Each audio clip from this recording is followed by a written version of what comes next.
Yes, Mars. Pandedyo to. Ay, si Chinky! Ito nga pala yung... Sandali! Uy! Yung ID ng anak mo!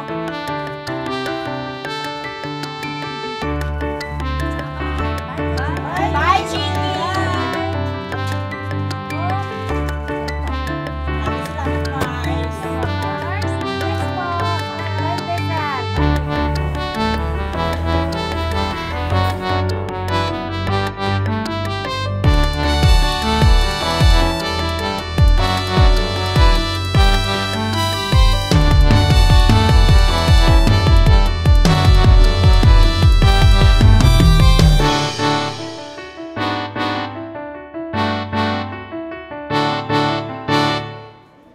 Princess Camirasol, late ka na naman. Good morning po, ma'am.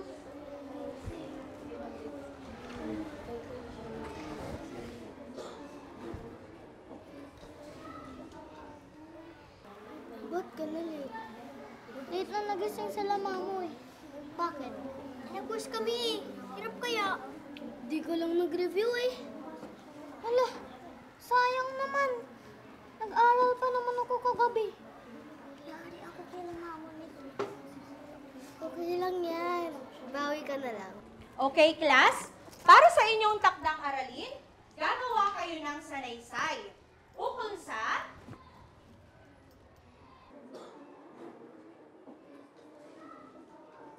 Alam niyo ba kung tungkol saan ang paglilihi? Alam mo yun?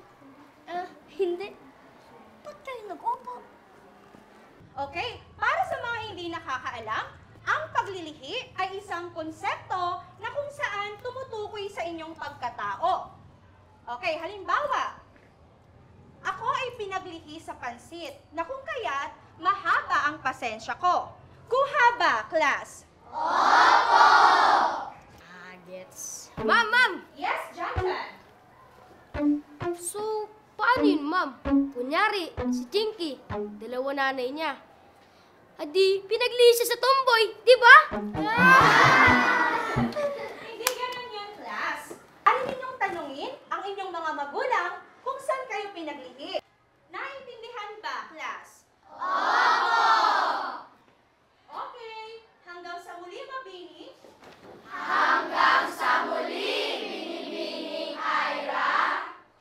Okay, you may now have your recess.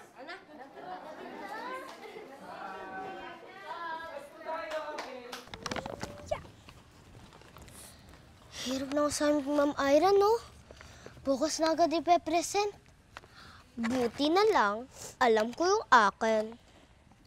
Kakopy na lang ng sagot mo. Baka kasi magalit si mama kapag tinanong ko sa kanya yung sagot. Ayoko nga. Hindi ka naman katulad ko na pinaglihi sa labanos. Makinis ang kutis. Ba't di mo isipin yung sayo? Sabi ni Papa, pinaglihi daw ako sa sama ng loob. Ha? Hindi naman ganun yun. Parang daw ako si mama na laging sumasungit. Baka di lang kasi ako gano'ng kabigo sa bahay. Baka naman, sa chicharon ka pinaglihi. Kaya ka high blood. Foods nga raw sa ni Ma'am Ira. Di ba, Chinks? Ewan ko. Sabi nila Mama Beng, hindi naman daw totoo yung mga ganun. Sabi naman ng mga tita ko, basta, wala akong maisip. Sabi ni Ma'am Ira, pagbutihan ko daw yung essay. Baka daw kasi bumagsak yung grades ko. Di ba may bakery naman kayo? Bakit di mo na lang ilagay na pinaglihi ka sa... Tomboy! Uy! Yan na ba yung pandi tomboy? Pahingi naman, no? Nandiyan na naman si Janjan. Akala ko nga tita yung isa. Dalawa pala nanay mo? Paano kaya yun? Ano naman kung dalawa yung nanay niya? ikaw nga walang tatay eh. Bastos to ah. Mark, hayaan mo na sila. Ano ba to? Akin na.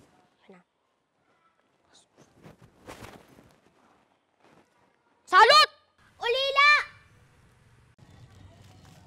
Uy, sino tinitignan mo? Uy, crush niya si Neil. Neil! May crush sa'yo si Chinky, bagal mo maglakad. Okay ka lang ba? Sa tingin niyo ba, pinaglihi talaga ako sa tomboy? Siguro, kung pinaglihi ka sa tomboy, di tomboy ka din? Parang di naman nata ganun yun. Pero hindi ko pa rin maintindihan. Ano ba pinagkaiba ng dalawang nanay? Di ko nga alam eh. Di ko nga gets ba't ang big deal ng mga kaklase natin dun. Gets! Kaya mo hindi mo alam kung nasan ka pinaglihi kasi di mo kilala kung sino papa mo. Sino nga ba papa mo? Baka si Kuya Leo. Siya lagi naghahatid sa mamubing mo, di ba? Ano na nga? Ga! Pati ako naninervous ko eh.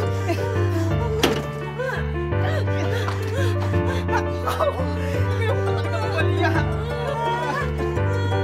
Halika na, Leo. Hindi na kaya. Hindi na kaya.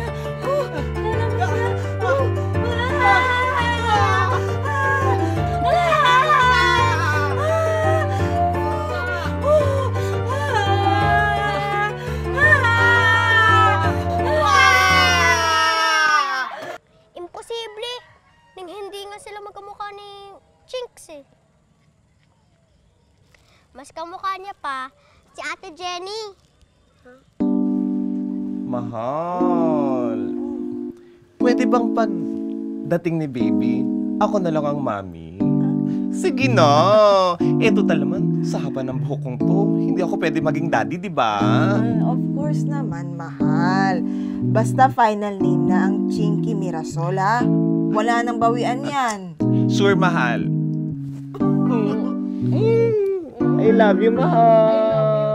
I love you too, mahal. Ay, sorry, mahal. Hay nako. Mas lalo pa akong naguluhan sa inyong dalawa. Diyan na nga kayo. Ha?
Aba, Beng, anong petsa na? Ang haba-haba ng pila ninyo, wala kang pambayad. Napapagod na ang kabalik-balik dito, ah. Yun nga po siyang Esther eh. Nagkataon pa na yung isang tugon pumutok. Promise po sa katapusan makakabayad na po kami. Ay, sus Mariosep, di matapos-tapos yung katapusan na yan. Yan ang bukang bibig ninyo ng George na yan. Promise po talaga. Kung alam mo lang yung pinapasok mo, di sana hindi ka namumroblema ngayon.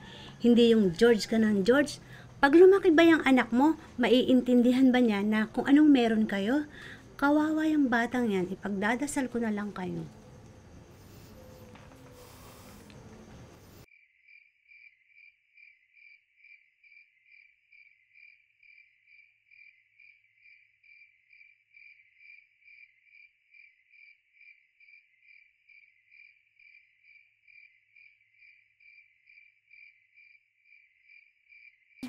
kailangan isanla yung motor. Eh, paano na kayo niya ni Chinky? Paano mo siya ihahatid? Mahal, andyan naman si Mang Leo. Carry niya na yun. Tsaka, para lubayan ka ng tiyahin ng paborito ni Judas. Buti pa ako. Favorite mo ako. No? Mas gusto ko yun.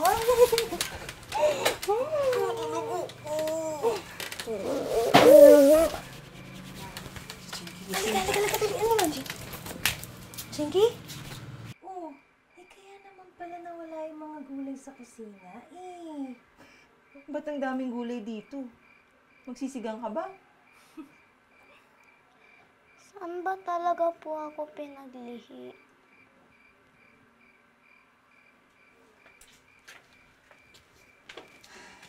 Ganun ba?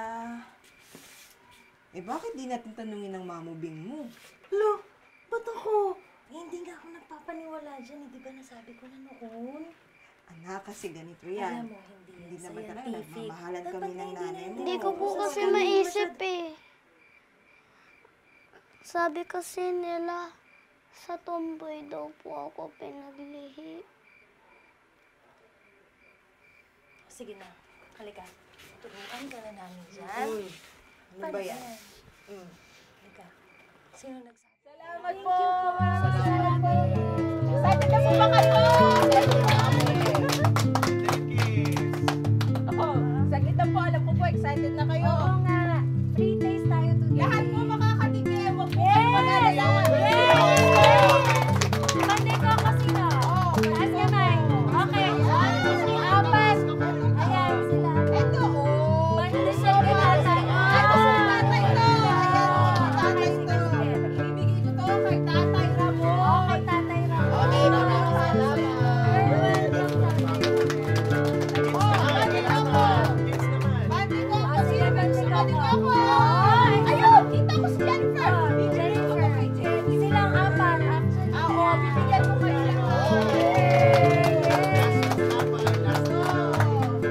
Ayan, para sa'yo yan, ha?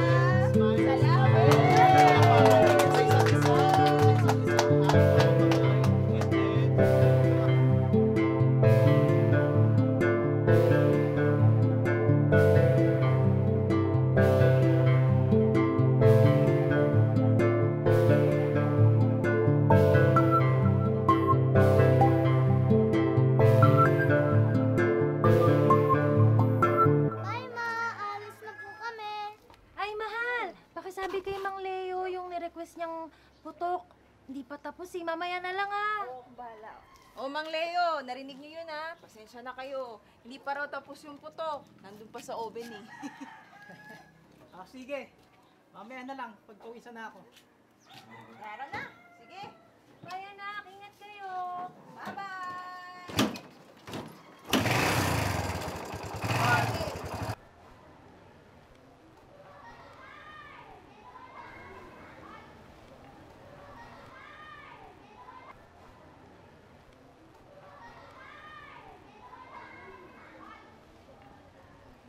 Magandang umaga, Mabini.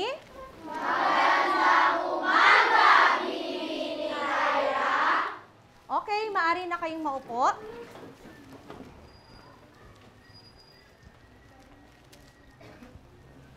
Excited na ako marinig ang mga kwento nyo. Ready na ba kayo, class? Ma'am, Yes, Chinky. pwede po ba ako mauna? Aba, talagang bumabawi ka ngayon, Chinky. Sige, pakinggan natin yan. Okay, class? So, habang pinapakinggan natin si Chinky, gusto ko lahat kayo ay makikinig sa kanya. Maari ba yon? Opo! Okay. Ang title po ng essay ko ay Becky D.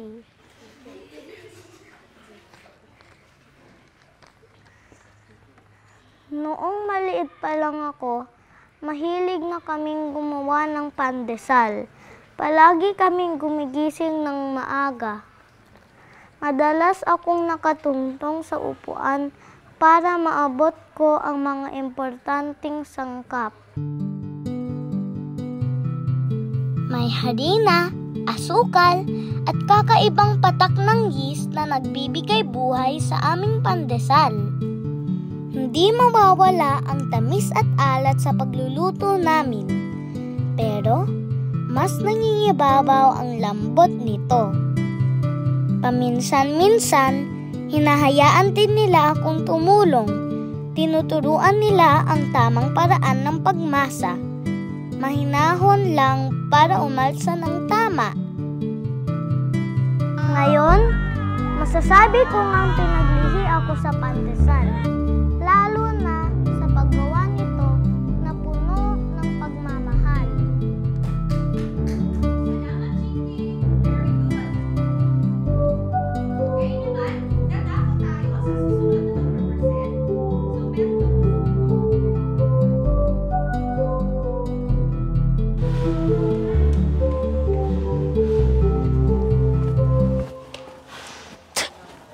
Kunwari pa to. Pinaglido sa pandisa.